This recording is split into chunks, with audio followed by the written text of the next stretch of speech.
Muy buenas noches. Son las 19:07 del miércoles 14 de octubre de 2020. Estamos en el Palacio Nacional de México, en la Ciudad de México. Vamos a iniciar la conferencia de prensa diaria sobre COVID-19, la pandemia causada por el nuevo coronavirus SARS-CoV-2. Hoy vamos a presentar el informe técnico y una pieza del informe técnico que generalmente ponemos a disposición pública semanalmente, pero que hace algunas semanas no presentábamos en la conferencia, que es el impacto de COVID-19 sobre el personal de salud. Y vamos a mostrar algunos detalles para recordar cuál es la situación y cómo ha ocurrido esto. Vamos a destacar un poco la situación de dónde se ha contagiado la mayoría del personal de salud, cuál es su situación laboral al momento del contagio, y nos interesa recapitular sobre algo que también ha sido sujeto de distorsión intencional por algunas personas, que es esta idea falsa de que en México hay una afección particular del personal de salud, y aún más falsa la idea de que esto es consecuencia de que no se le proveyó al personal de salud del equipo de protección necesario. Lo vamos a ver con los datos. Le pido al doctor Salomía si puede presentar el informe técnico, por favor. Con mucho gusto, señor secretario. Muy buenas tardes con todas y con todos. Estamos iniciando la conferencia vespertina número 227. Un saludo, por supuesto, siempre a las personas que nos sintonizan desde los diferentes medios de comunicación y también a través de las redes sociales. Día número 137 también de la nueva normalidad. Recordemos que el semáforo de riesgo COVID se implementa con la intención precisamente de poder dirigir la apertura de actividades que en su momento, en base al aforo o por sus características, no contribuirían o lo harían en menor grado a la transmisión de la enfermedad. Esto lo está lógicamente articulando y poniendo en práctica cada uno de los municipios, cada una de las entidades federativas, y de ahí el llamado constante que hacemos a la población de estar atento a estas indicaciones, pero sobre todo a poner en práctica lo que en su momento van a estar recomendando las diferentes autoridades sanitarias en los diferentes niveles. Solamente con esta medida, es decir, tomando en cuenta lo que en su momento puede incrementarse en función de su actividad pública, de su actividad social, lo que no debe de todavía realizarse porque contribuye a transmisión importante, y la aplicación, la generación de hábitos en función de las acciones de prevención, el lavado de manos frecuente, el estornudo de etiqueta o toser de etiqueta en el ángulo interno del codo, la sana distancia, que es de las medidas más importantes, que siempre que podamos guardar la sana distancia independientemente del lugar en donde nos encontremos va a ser un factor protector importante, y lógicamente el uso adecuado del cubrebocas, sobre todo en los espacios públicos cerrados o en aquellos lugares donde precisamente no podamos guardar la sana distancia. Todo esto, si lo hacemos de manera colectiva, si lo hacemos toda la población, entonces podremos realmente contribuir a continuar con las tendencias descendentes y el control de la epidemia. Vamos a ver la actualización de los números para esta noche. Estamos, como veníamos viendo desde el domingo, ya abriendo la semana 40. Si vemos en la altura total de la columna correspondiente a la semana 40, nos estamos ya acercando a la que teníamos en la semana 39, de hecho falta muy poco para poder alcanzarla. Sin embargo, el porcentaje de positividad que viene representándose en la línea naranja para la semana 40 todavía evidencia una tendencia descendente, siendo de 38% para esta semana. Vamos a ver también cómo este porcentaje puede todavía incrementarse o no en función de los resultados que se vayan emitiendo de este grupo de color azul que vemos en la semana 40, que son precisamente las 41.778 personas que en su momento tienen pendiente precisamente un resultado de laboratorio. De las más de 2.127.000 personas que han sido clasificadas como casos sospechosos de manera inicial, esto fue cuando fueron atendidas en un servicio, en una unidad, por el problema o los signos y síntomas que presentaban, ya 987.457 han sido descartadas porque dieron negativo a la prueba, pero así también, y para el día de hoy, un poco más de 829.000 integran los casos confirmados ya de COVID-19 y además acumulados para México desde el mes de febrero, fines de febrero, que se identificaron los primeros casos. Vamos a ver la siguiente diapositiva, que son los casos estimados. Aquí podemos ver la curva de casos estimados totales, que también serían acumulados para efecto del número de 963.820, pero además en la curva nos permite ver el comportamiento de la misma y lógicamente las tendencias que estas están teniendo en las últimas semanas. La tendencia, como veíamos, descendente, que inició prácticamente desde la semana 30, se ha mantenido para efectos de todas estas semanas, siendo inclusive de todavía menos 4% entre la semana 39 y 40. Y hemos tenido un descenso escalonado, pero que para efectos de la tendencia se mantiene como tal. Tendencia también descendente en la ocurrencia de las lamentables defunciones que se han dado a consecuencia de las complicaciones de la enfermedad, encontrándose todavía en un menos 34% entre las semanas 39 y 40. Un indicador que también se ha mantenido como tal, sin prácticamente tener fluctuaciones en las últimas ya 2 semanas, son la de casos activos estimados, que es del 4%, recordando que este 4% es precisamente el que representa la epidemia activa, son los casos que recientemente enfermaron y que por lo mismo también lógicamente podrían contribuir de manera importante a la transmisión. Todo el diferencial, es decir, el 96% de diferencial, son personas que ya no se encuentran en este momento enfermas de COVID-19 y de hecho se tiene documentado que 603.827 ya se habrían recuperado de la enfermedad como tal. Veamos la siguiente diapositiva. Hoy presentamos la ocupación y disponibilidad hospitalaria en los formatos conocidos anteriormente. El gráfico que presentamos el día de ayer lo presentaremos mañana y así estaremos alternando para poder identificar tanto la ocupación de esta manera como la tendencia también de cómo se está produciendo la hospitalización en México. Aquí podemos ver, continuamos con 29% para camas generales, es un indicador que lo veíamos incrementado en 2 puntos porcentuales en los últimos días. Sin embargo, aunque la media nacional es del 29%, todas las entidades federativas tienen en su momento buena disponibilidad, prácticamente cercana al 50%. Las 2 entidades que rebasan por poco este indicador vienen a ser Chihuahua y Nuevo León. Nuevo León sabemos que estuvo fluctuando cerca del 50% de la ocupación prácticamente en las últimas 2 semanas, sin embargo todavía se encuentran con un nivel, digamos, bueno de disponibilidad, 47%, que permite lógicamente atender a las personas que así lo requieran. Si vemos la siguiente diapositiva, vamos a enfocar las camas con ventilador para los pacientes críticos, se mantiene también en un 25%, hay más de 8.000 camas con ventilador disponibles en todo México, y aquí vemos también que aparece Chihuahua, como hizo su aparición en la gráfica anterior, teniendo una ocupación de un 52%.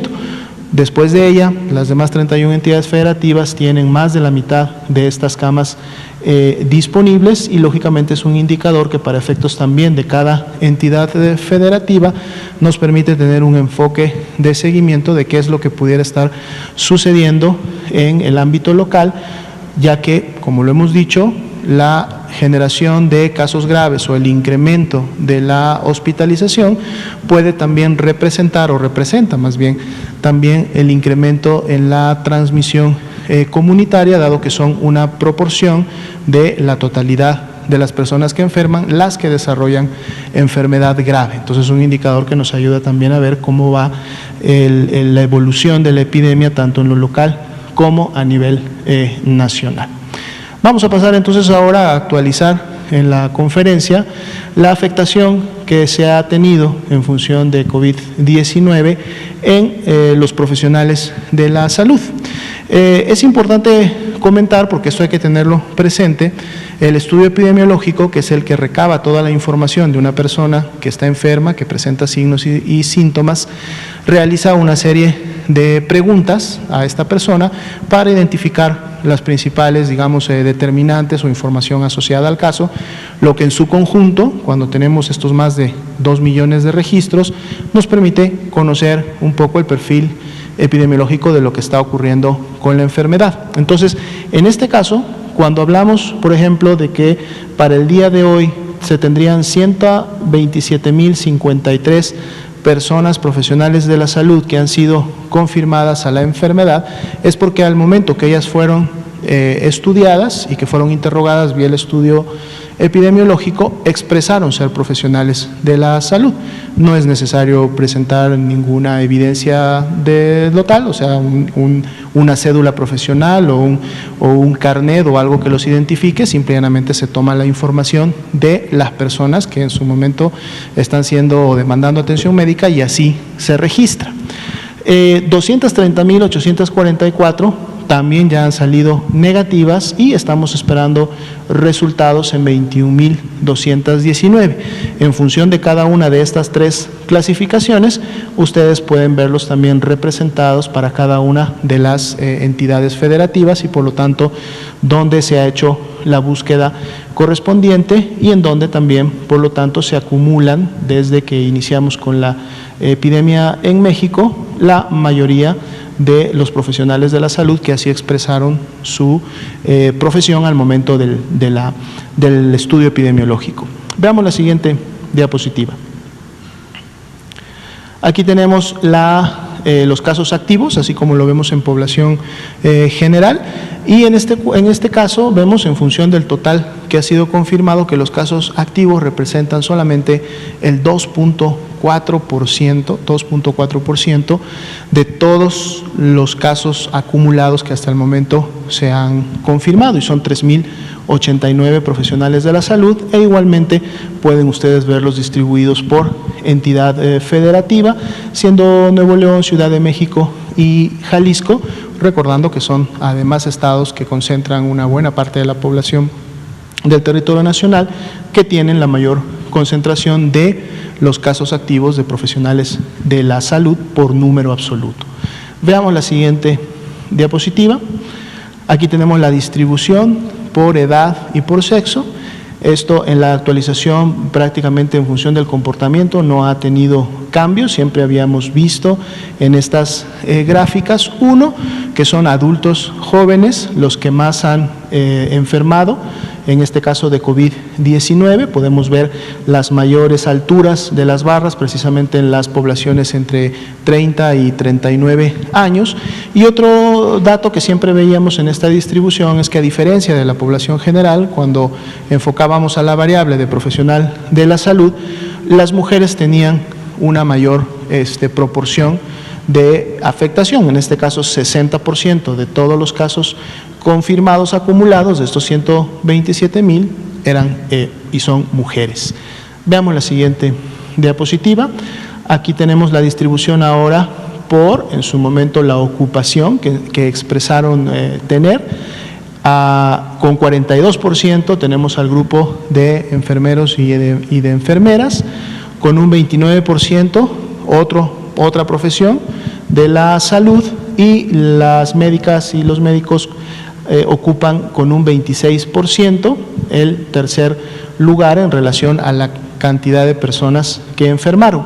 Con mucha menos proporción o participación tenemos a los químicos o en funciones de laboratorio y a los odontólogos. Y esto es una situación también que la hemos visto prácticamente desde el inicio, ¿no? Es decir, estos grupos más afectados. Si vemos la siguiente diapositiva, tenemos precisamente las comorbilidades que también identificábamos, no tenían una diferencia muy marcada de la población en general, es decir, más allá de ser profesionales de la salud, también una buena parte de ellos, el 47% prácticamente, tenían la comorbilidad asociada de obesidad, un 30.3% la hipertensión, un 18.9% la diabetes y cerca de la diabetes con 18.1% el tabaquismo. Y esto veíamos también en su momento que se asemejaba a lo que sucede en la población en general. Y al menos la tercera parte de todos los profesionales de la salud identificados tenían una o más comorbilidades de las que en su momento se encontraron. Veamos la siguiente diapositiva. Pasamos entonces ahora al grupo de los que lamentablemente fallecieron a consecuencia de COVID-19. En este caso se tienen identificados 1.744 profesionales de la salud que en su momento dieron como resultado de la prueba positivo y por lo tanto se confirma esta asociación de manera directa y estaríamos esperando el resultado de 164 profesionales más. Los tenemos distribuidos por entidad federativa y también podemos ver en cuáles podría incrementarse el número en función de cuando se vayan confirmando estas muestras que todavía están pendientes de un resultado. Veamos la siguiente diapositiva. Aquí tenemos la distribución también por grupo de edad y sexo y volvemos a ver nuevamente el efecto que también vemos en población general, que es cómo la mayor afectación va incrementándose en función del grupo de edad y lógicamente de la cantidad de personas que integran cada uno de estos grupos de edad. En este caso, las columnas más altas las tendríamos a partir de los 55 y hasta los 69 años. Y aquí, a diferencia de todos los casos confirmados, ahora son los hombres, en el caso de las defunciones, con un 70%, los que forman el mayor grupo de estas 1.744. Veamos la siguiente diapositiva. Bien, en esta diapositiva es producto de una investigación que realizó el Instituto Mexicano del Seguro Social. En un momento, en conferencias prácticamente de hace unos 2 meses, el doctor Víctor Hugo Borja estuvo aquí presentándonos los resultados preliminares. Ellos han seguido realizando este tipo de análisis y esta es la información más reciente que se tiene hasta el momento y que además ayuda a contribuir con más elementos informativos y con una mejor comprensión de qué es lo que está sucediendo en este grupo de profesionales de la salud y cuál podría ser en un momento determinado la afectación real que este grupo está teniendo. Si ustedes recuerdan, una de las principales acciones de la Jornada Nacional de Sana Distancia desde fines de marzo que inició fue precisamente el proteger a la población vulnerable, proteger a la población que tenía factores de riesgo. Y esto era independientemente si realizaban una actividad laboral esencial.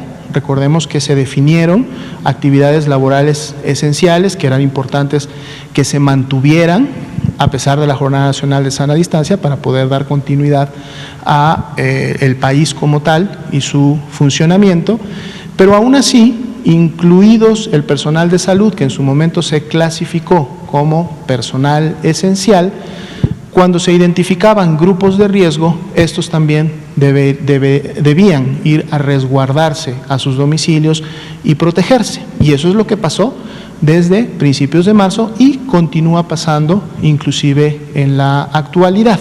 Y entonces esto generó prácticamente 2 grupos de profesionales de la salud. Aquellos que por no pertenecer a un grupo de riesgo pudieron y debieron quedarse laborando y lógicamente brindando la atención a todas las personas que así lo requerían, pero un grupo que fue identificado con factores de riesgo y por lo tanto fueron enviados a su domicilio para resguardarse.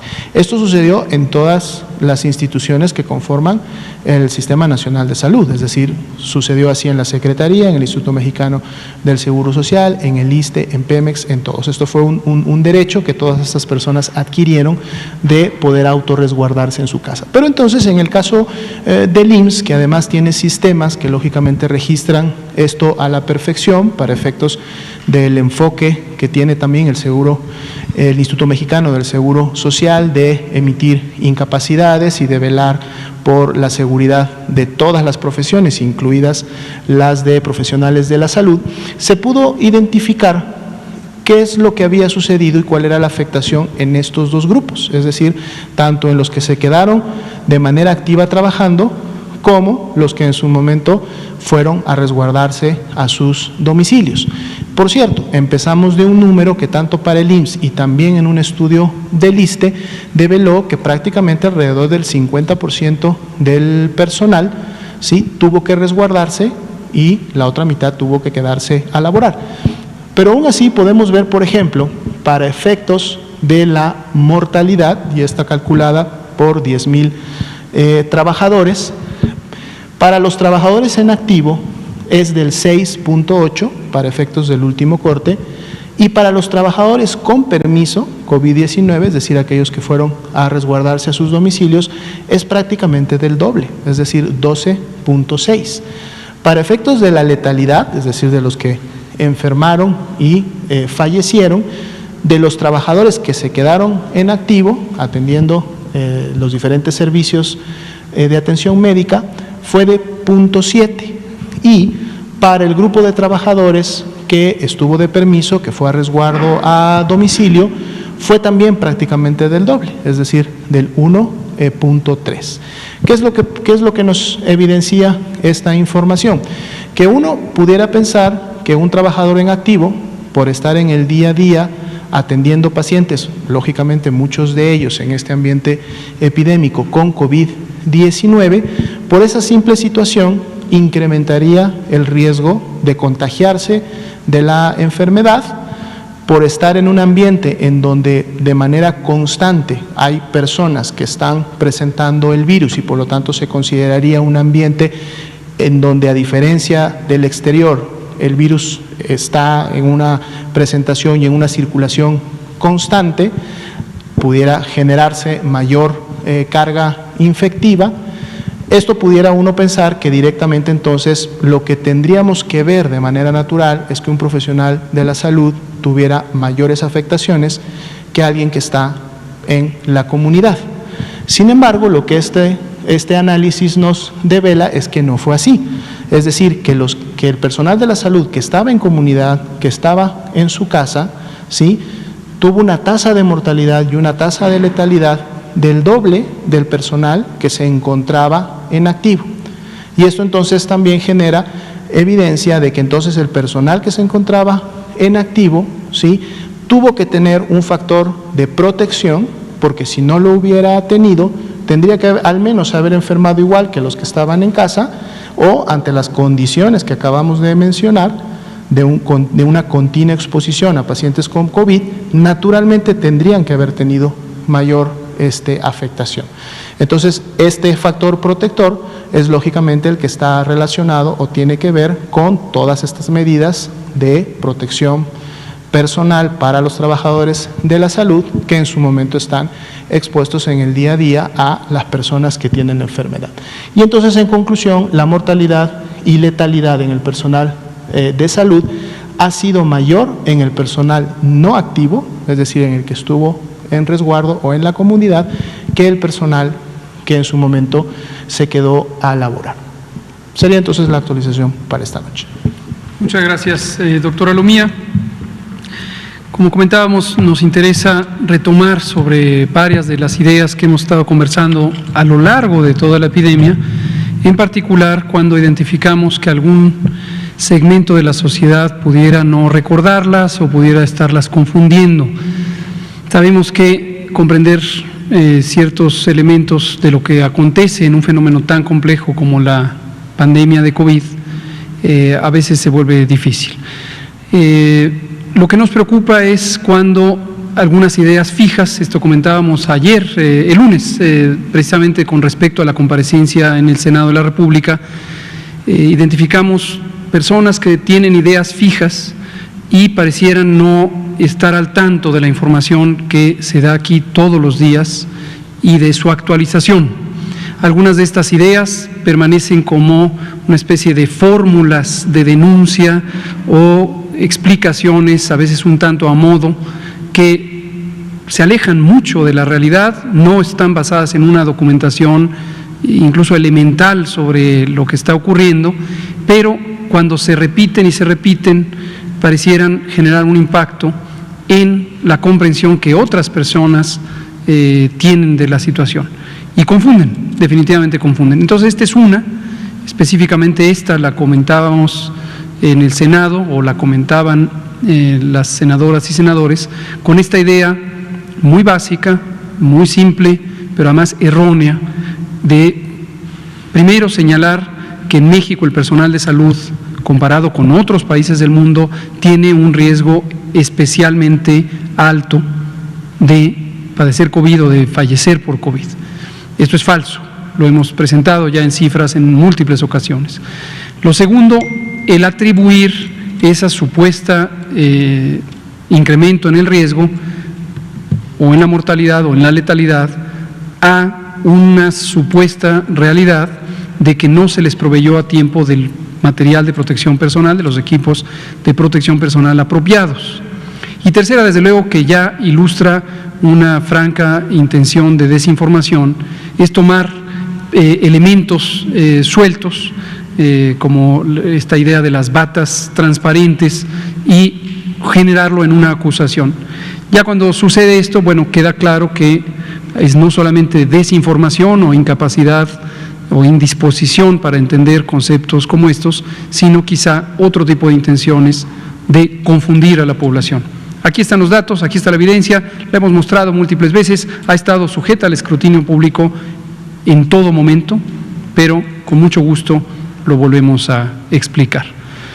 Otra que nos interesa comentar, y hoy trajimos un par de diapositivas al respecto, y me voy a parar para comentarlo, es sobre el uso del cubrebocas. Algunos de ustedes habrán oído el señalamiento de que, además me voy a poner el cubrebocas para ilustrarlo, hay un señalamiento falso de que el gobierno mexicano no ha recomendado el uso de cubrebocas o que tardó en recomendarlo. Ya en una ocasión, recordarán ustedes y recordará la sociedad, presentamos una secuencia de videos de la conferencia de prensa, fechados, en donde fuimos mostrando las repetidas ocasiones desde el mes de marzo en el que recomendamos explícitamente el uso de cubrebocas, explícitamente. La doctora Aletze de la Torre, nuestra especialista en control de infecciones, ha venido aquí a hacer demostraciones, me parece sumamente didácticas, sobre el uso de cubrebocas. Pero ayer nos encontramos nuevamente que, anteayer en el Senado, este mismo grupo de opinión, este grupo minoritario, volvía a hacer el señalamiento ya en carácter acusatorio de decir es que no han recomendado el uso de cubrebocas o se tardaron en recomendar el uso de cubrebocas o no le han hecho caso a lo que dice la Organización Mundial de la Salud con respecto al uso de cubrebocas.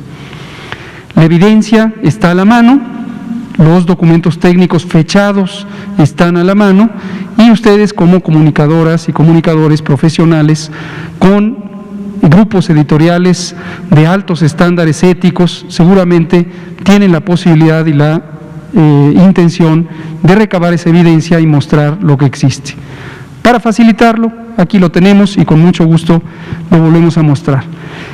En esta tabla resumen, en las siguientes dos diapositivas, esta y la siguiente, mostramos en síntesis lo que está disponible en las publicaciones técnicas oficiales de la Organización Mundial de la Salud, de los Centros de Control de Enfermedades de Estados Unidos y del Gobierno de México. la Secretaría de Salud. Aquí aparece la fecha en que fueron publicados los posicionamientos técnicos. Noten ustedes que el 4 de marzo se posicionó los Centros de Control de Enfermedades, el 24 de marzo el Gobierno de México y después, el 6 de abril, la Organización Mundial de la Salud. Y comentemos algunos de los elementos básicos sobre el documento. En general son documentos de varias páginas que detallan las condiciones de uso de cubrebocas, las razones y los mecanismos y sus limitantes.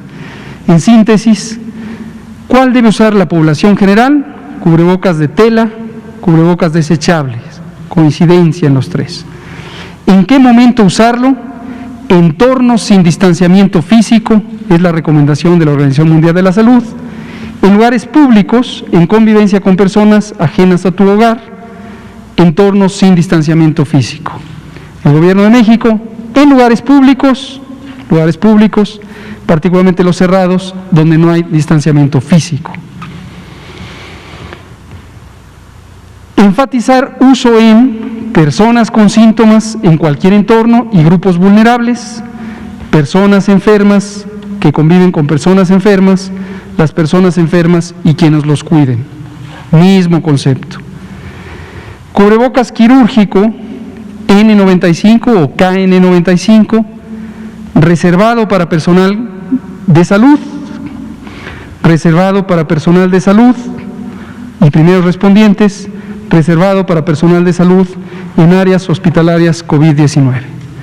Mismo concepto. Hemos hablado aquí de la generación de aerosoles y de la necesidad de usar un cubrebocas de alta eficiencia de contención en el personal que intuba, que toma las muestras, y del riesgo considerablemente menor que existe fuera del espacio hospitalario. La siguiente, por favor. Mismos documentos de mismas fechas. ¿Cuándo hay que cambiar el cubrebocas? Una vez que está humedecido, sucio o deteriorado, sucio, dañado o al abandonar el área COVID, húmedo, desgastado, roto o después de visitar a una persona enferma si fue colocado en cuello o cabeza. Contaminación por el uso, propia por el usuario a través de manos contaminadas. Hay que lavarse las manos antes y después, evitar tocar ojos, nariz y boca, lavado de manos antes de colocarlo. Tomar en consideración, esto lo hemos enfatizado mucho, lo decimos cada vez, puede generar una falsa sensación de seguridad y consecuente descuido de los elementos de distanciamiento social y lavado de manos. La OMS. Si no se puede usar máscaras, asegurar distanciamiento físico, lavado de manos y limpieza, evita propagación cuando se combina con otras medidas preventivas. Mismos conceptos, repetidos una y otra vez. La posición no ha cambiado, no hay una posición ambigua, no hay una posición que era distinta antes y después se convirtió en la que actualmente tenemos. Desde el 24 de marzo está por escrito, en estas conferencias lo hemos dicho, usen su cubrebocas. El cubrebocas es una barrera física que ayuda a contener la propagación de las partículas líquidas de saliva, de moco, que están en nariz y boca y garganta, pero no es una barrera útil, eficiente, de protección para la persona que quiere cuidarse. Misma posición, misma realidad, misma evidencia en todo el mundo. Y finalmente, antes de las preguntas, quisiéramos poner un video. Tenemos el video. Le explico nada más un medio minuto antes de que lo pongan. También en el Senado de la República, pero también en múltiples comentarios en algunas personas que los repiten y los repiten en las redes sociales, algunos medios de comunicación que también los repiten, está esta idea de que la Organización Mundial de la Salud ha criticado la respuesta de México o la ha considerado inadecuada o que nos ha enmendado la plana al decirnos hagan pruebas, etcétera. Se invoca en particular al director del Departamento de Emergencias, el doctor Michael Ryan, quien es además el vocero de la Organización Mundial de la Salud cuando no actúa el propio director general. Este lunes próximo pasado, el mismo día que estábamos en el Senado de la República, el doctor Michael Ryan comentó lo siguiente. Les pido presten atención, está subtitulado, está en inglés, pero ustedes pueden seguir lo que dice el doctor Michael Ryan respecto a la respuesta en México en los subtítulos. Y lo que verán, no les doy los detalles, lo van a ver directamente, es una perspectiva amplia, desde nuestro punto de vista balanceada, lamentando situaciones que ocurren en México, contrastando lo que ocurre en México con lo que ocurre en otras partes del mundo y destacando algunas de las intervenciones o comportamientos que tiene México respecto a su uso de la información, su presentación pública, el análisis de información y las medidas de seguridad sanitaria que hemos tomado.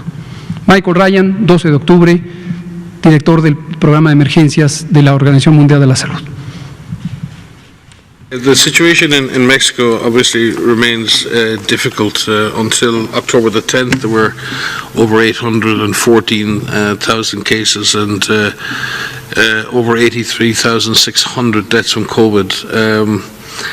Again, I think putting it in context, I think nearly half of all the confirmed cases have come from Mexico City and the state of Mexico, Nuevo León, Guanajuato, and Sonora. So, in that sense, there's been a big impact in certain areas.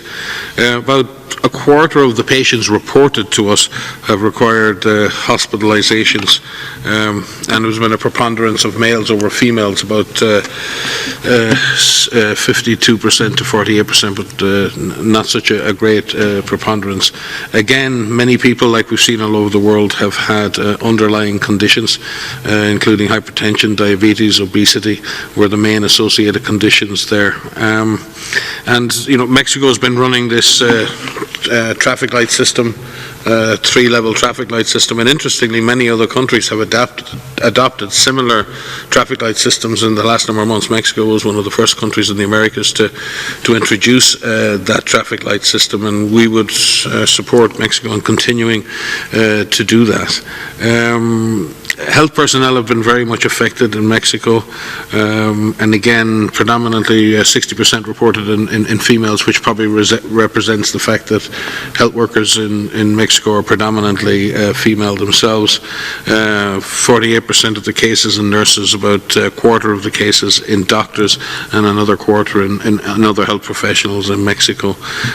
Clearly, protecting those health workers is very important, and we have, our PAHO office have obviously continued to recommend to Mexico to continue the training, protection, and provision of equipment to frontline health workers in Mexico. Again, the same issues arise in terms of the shift of disease into younger populations. There have been issues in the past on the testing strategy and the amount of testing done. I'd also like to commend Mexico. It's been very careful to try. It's had a large bump in cases over the weekend, just before the weekend, because it's actually changed a lot of its definition of cases, not to reduce the number of cases, but to actually capture more cases, particularly those who weren't tested. So Mexico now considers cases who are epidemiologically associated with the confirmed case to be cases, and the same with deaths, which actually puts Mexico in a situation where it will tend to report more cases than elsewhere, and it is to be commended for its transparency on that.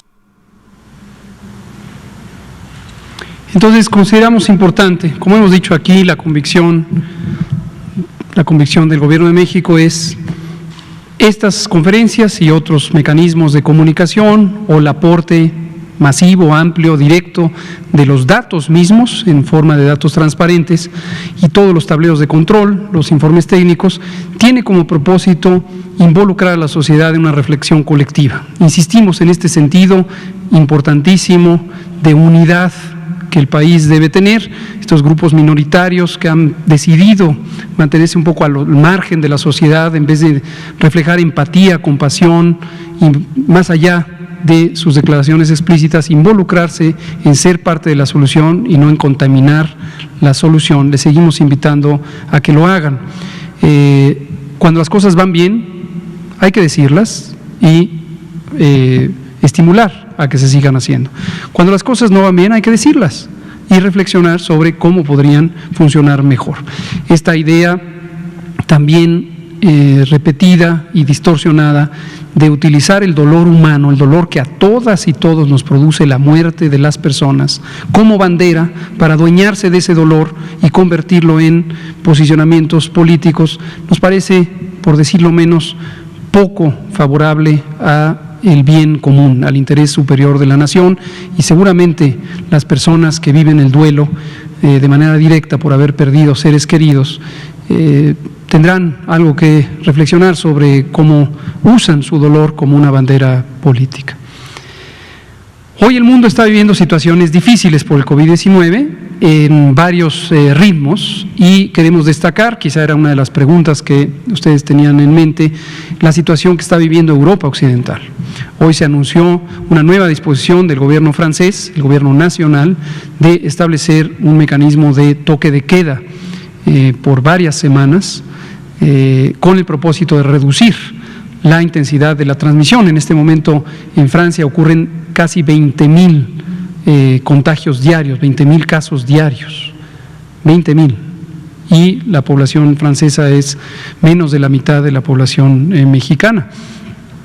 Y lo que intentan es reducirlos al menos a 2.000 o 3.000 con estas medidas de contención extremas, que obviamente van a tener un impacto nuevamente negativo para la economía, para el bienestar social, pero son las medidas que tienen que tomar en este momento porque la epidemia se ha salido de control. Lo mismo acaba de ocurrir en Madrid hace unas semanas, en Alemania han tomado decisiones semejantes, etcétera, etcétera. A lo que voy con esta reflexión es, no perdamos de vista lo que podemos aprender de otras realidades al darnos cuenta de la complejidad del manejo de la epidemia. En México tenemos en este momento algunas entidades federativas, las hemos presentado, que están teniendo fenómenos de incremento nuevamente en el número de casos. Algunas de ellas en regiones específicas. Comentábamos el caso de Chihuahua el viernes pasado al anunciar el semáforo, y comentábamos este fenómeno diferencial en donde en la región norte, Juárez, la zona de las maquiladoras, hay una mayor transmisión. No hay que confiarse porque en el resto del estado también puede haber transmisión, y desde luego es comprensible que las autoridades estatales de las 32 entidades tengan en mente la dificultad de decidir entre las medidas de confinamiento para evitar contagios, hospitalizaciones, defunciones, pero también la necesidad de mantener activa la economía y de restituir ciertos servicios para que se active la economía. La decisión no es fácil y la decisión se tiene que estar razonando en todo momento. Lo cierto es que cuando hay una tendencia de cambio hacia arriba, donde se está incrementando la transmisión, es momento de reflexionar y hacer algunos ajustes. Y a veces, aunque existen presiones importantes y la necesidad de activar la economía, no hay que desoír a las comunidades científicas del campo de la salud cuando alertan sobre la importancia de actuar oportunamente para contener la transmisión. Y una vez contenida o reducida la transmisión, tal como lo está haciendo el gobierno francés en este momento, entonces se puede regresar a liberar la movilidad en el espacio público y por lo tanto ayudar a reactivar la economía. Insisto, no es una decisión fácil, respetamos y nos solidarizamos en el caso mexicano con las 32 autoridades sanitarias estatales, los gobiernos estatales, pero les recomendamos en general no pierdan de vista lo que les digan sus comunidades científicas, sus funcionarias y funcionarios de salud, que tienen el pulso, la sensibilidad también de lo que está ocurriendo con hospitales que se empiezan a llenar. Acabamos de mostrar 2 entidades federativas, Nuevo León y Chihuahua, que nuevamente pasaron del 50% de ocupación, y esto es consistente con las curvas epidémicas. Entonces, en general, no es un señalamiento específico para estos 2 estados, pero cada estado que esté enfrentando una situación así, es momento quizá de posponer algunas actividades de desconfinamiento, asegurar que se reducen los contagios y una vez reducidos los contagios, entonces recuperar por otros mecanismos la actividad económica. Muy bien, vamos a abrir a preguntas. Por favor, adelante, enseguida ustedes. Buenas noches, doctor Gatell. Oscar Sosa para Rete Digital. Mi pregunta va referente a lo que estamos hablando sobre la Organización Mundial de la Salud. Mencionó el día de hoy que las personas que son jóvenes, en el caso de tener una vacuna ya para los próximos meses, se tendrán que esperar para el año 2022. En el caso de México, ¿cómo será el análisis que usted tiene? Y también empezar a vacunar a personas con mayor necesidad para ello.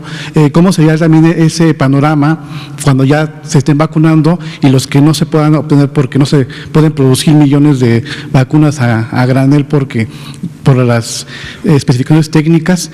¿Cómo sería ese escenario en un futuro? ¿Cómo no? Gracias. Es un escenario complejo de definir y de decidir. En esto participan elementos científicos sobre la realidad epidémica, los mecanismos de transmisión, quiénes son las poblaciones que contribuyen a la transmisión, por un lado. Por otro lado, quiénes son las personas que en caso de enfermar pudieran tener los mayores riesgos de complicarse o eventualmente de fallecer. También es importante considerar elementos éticos sobre equidad. Hay poblaciones que son socialmente vulnerables y aunque pudieran tener características diferentes respecto a su riesgo individual, por ejemplo, personas más jóvenes tienen menor riesgo de complicarse que adultos mayores. Personas con comorbilidades tienen mayor riesgo de complicarse que personas sin comorbilidades. Sin embargo, socialmente también hay poblaciones que son más vulnerables, por ejemplo, porque pueden tener menor acceso a los servicios de salud, no de ahorita, no porque esté cerrado el centro de salud, sino porque no hay centro de salud o no hay hospitales, o el hospital más cercano está a 5 o 6 horas de camino, que esa es la realidad social que vive en México, la que reiteramos una y otra vez. Todos estos elementos hay que considerarlos también respecto a la disponibilidad de vacunas y no perder de vista, que nadie pierda de vista, que la generación, la fabricación de vacunas en sí misma tiene un tiempo de desarrollo. También no hay que perder de vista, como comentábamos ayer, lo preguntaba Juan Carlos, que todavía no tenemos garantía de que cada uno de los productos candidatos a vacuna resulte en un producto seguro, eficaz. De calidad sí, porque esto está garantizado desde el proceso de buenas prácticas de manufactura. Entonces, todo esto es un fenómeno muy complejo. La Organización Mundial de la Salud, decíamos el martes en la mañana, tiene un grupo asesor estratégico sobre inmunizaciones. Y este grupo es un grupo de personas expertas en la materia, en distintas dimensiones, no solo en vacunología o enfermedades infecciosas o epidemiología, en otros temas también, ética, por ejemplo, y asesora a la OMS sobre este tipo de lineamientos. Decíamos también que es motivo de orgullo que México está muy bien posicionado en estas cosas. El presidente de este organismo, que se llama Grupo Estratégico Asesor, es el doctor Alejandro Cravioto, es un mexicano, especialista, un científico de alto nivel, especialista en infectología y vacunas. La doctora Celia Alpuche Aranda, quien trabaja hoy con nosotros, pero está adscrita al Instituto Nacional de Salud Pública, trabaja temporalmente en este cuerpo asesor para COVID. El doctor José Ignacio Santos Preciado, quien es nuestro secretario del Consejo de Salubridad General, también un infectólogo, pediatra muy connotado y especialista en vacunas, participa en un grupo semejante de la Organización Panamericana de la Salud. Y los tres forman parte de nuestro grupo asesor nacional en inmunizaciones, por lo tanto tenemos la primera línea de acceso a la evidencia científica más elaborada al respecto. Todavía, decíamos el martes, no ha decidido el grupo asesor de la OMS cuál es su paquete de recomendaciones respecto a esta priorización del orden de acceso. En México estamos ya trabajando en lo mismo, pero todavía no se ha tomado una decisión.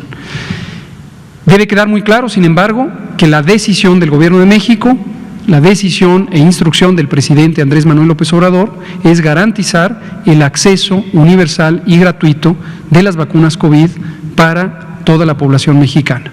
El esquema técnico será definido por las personas expertas en la materia, pero la disposición es el acceso universal gratuito. Muchas gracias. Juan Carlos Machorro, AM Noticias. Sí, buenas noches, Juan Carlos Machorro, AM de Querétaro. Doctor, la OPS anunció el lanzamiento de un nuevo sistema de pruebas rápidas que califica más eficaces, que dará mayor certeza, que en cuestión de horas alguien va a saber si está contagiado o no, y más ahora que ya la influenza ya se está presentando. Habla que México está entre estos 4 países. Pues ahora sí que, ¿qué nos puede platicar usted al respecto? ¿Ya están, no sé, ya se están haciendo esas pruebas ya, o cómo va esta cuestión? Y no sé si con esta mayor eficacia, pues los números tal vez empiecen a crecer, porque se va a tener, pues tal vez algunas personas que por fortuna tal vez es medio gripa y fue COVID, y hoy pues se le va a detectar el COVID cuando alguien pensó que nada más tenía gripa. Gracias. Es correcto lo que usted dice.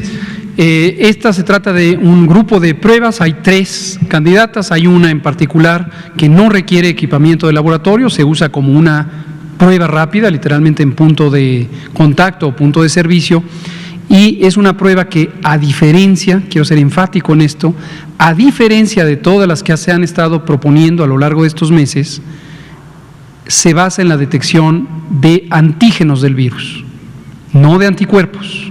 ¿Por qué es importante esto? Lo hemos dicho repetidamente, porque todas estas pruebas rápidas que hasta el momento se han propuesto, lo que detectan es la respuesta inmune del organismo humano ante el virus. ¿Qué tiene de importancia? 2 cosas. Una, la respuesta inmune al virus SARS-CoV-2 no se ha terminado de entender por completo a nivel mundial, por lo tanto la tecnología para calibrar la sensibilidad y la especificidad, que son las 2 propiedades fundamentales de las pruebas diagnósticas, no ha sido totalmente resuelta. Eso resulta en pruebas que son erráticas, pruebas que son de un desempeño diagnóstico bajo. Las de anticuerpos que han estado disponibles hasta el momento, de las cuales COFEPRIS en México autorizó 10 y que la Secretaría de Salud no recomienda su uso en el sector público.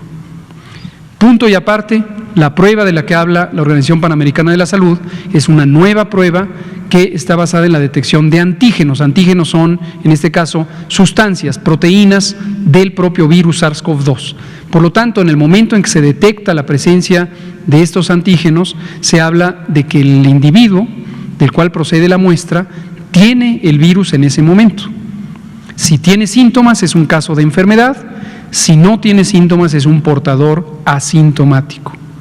El primero, el caso enfermo, tiene mayor capacidad de contagio. El segundo, aunque su capacidad de contagiar no es 0, es considerablemente menor al primero. Finalmente, México está entre un grupo de países a los cuales la Organización Panamericana de la Salud les ha ofrecido un donativo, en este caso de 200,000 pruebas.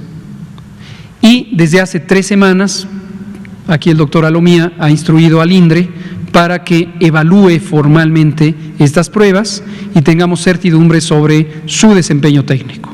En el momento en que estén evaluadas, dado que el INDRE es el Laboratorio Nacional de Referencia Epidemiológica, habrá una recomendación y ahora sí, COFEPRIS podrá analizar con base en la evidencia generada con los métodos apropiados de un laboratorio de referencia si esta prueba es aceptada o no. Diferente a lo que ocurrió con las pruebas rápidas, que no tenían la evidencia de un laboratorio nacional de referencia. Esta sí, y no quiero anticipar vísperas, yo creo que la siguiente semana ya anunciaremos el resultado del análisis de desempeño y si el desempeño es favorable, hasta ahorita parece que sí, estaremos anunciando la adquisición y uso de estas pruebas.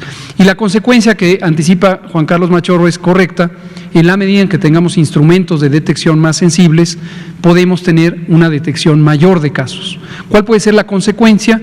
Por un lado, mayor oportunidad en la identificación de casos, en la medida en que hay una nueva tecnología. Que quede claro aquí, ya me estoy anticipando la distorsión que se le va a dar a esto. Si no existe esa tecnología, no se puede tener la capacidad.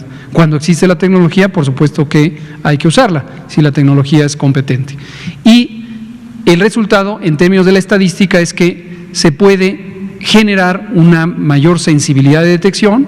Esto es semejante a nuestra decisión recientemente comentada por el doctor Ryan, como lo acaban de ver, de incorporar el diagnóstico confirmatorio por asociación epidemiológica. Entonces, en este caso, quienes resulten positivas a esta prueba, si es que la prueba es muy sensible, pueden ser casos considerablemente asintomáticos y va a haber un mayor número de casos. Y esto en su momento tendrá que interpretarse juiciosamente para que no se infiera una tendencia de alza explicable por un rebrote, sino más bien por este fenómeno de incremento en la capacidad de detección. Noviembre, digo, La siguiente semana consideramos que es muy probable que ya tengamos los resultados de la prueba de validación. Sí y solo sí la prueba tiene un desempeño diagnóstico apropiado, la estaremos adoptando. Si no lo tiene, no la estaremos adoptando.